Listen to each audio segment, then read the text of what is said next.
Joining me now is House Progressive, who takes no prisoners, Congressman Alan Grayson. Congressman, good to have you with us tonight. The president says that this deal isn't perfect, but it's essential. Do you agree with that?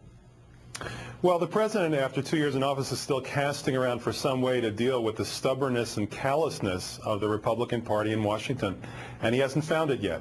It is interesting that after 2 years, they finally came to the table on something. This is literally the first time in 2 years that I can remember the Republican Party saying, if you agree to this, we will agree to that.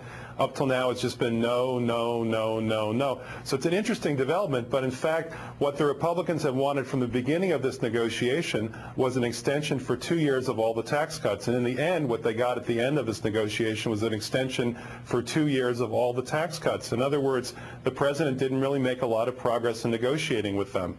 And that's unfortunate. He's the head of our side. He is the head of the Democratic Party.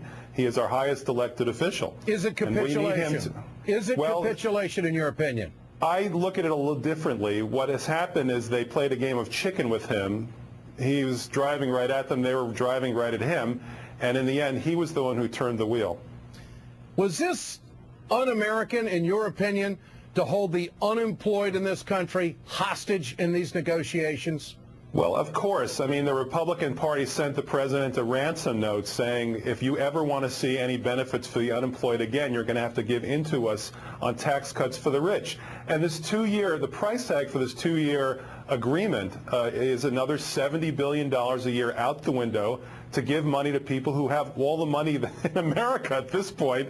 I mean, the top 1% of America, the top 1% has over half of the wealth of this country at this point, and they're going to have much more. The rich are getting richer, and the poor are getting poorer. So what the president did faced with this ransom note is that he basically gave them what they were asking for, and that is unfortunate, not just for us, but for all America. It doesn't matter so much what happens to us, the Democratic Party. It matters that we're giving another $140 billion to the rich so that they can buy more Merlot. Congressman, good to have you with us tonight. You're spot on. You have been all along. I appreciate you being with us tonight. Thanks so much. One more thing, Ed. Yep. One more thing. I have to say this. The Republicans have become unbelievably callous. The fact that they were willing to see millions of Americans live in their cars when they stop receiving the unemployment benefits points out again and again they're the mean party. They're just the mean party. That's the thing that gets me. The president today is saying, well, this is going to hurt 2 million more people. There's 4.5 million people out there already, 99ers. There's nothing on the table for them. Congressman, we got to go. You're a true fighter, and I appreciate your time tonight.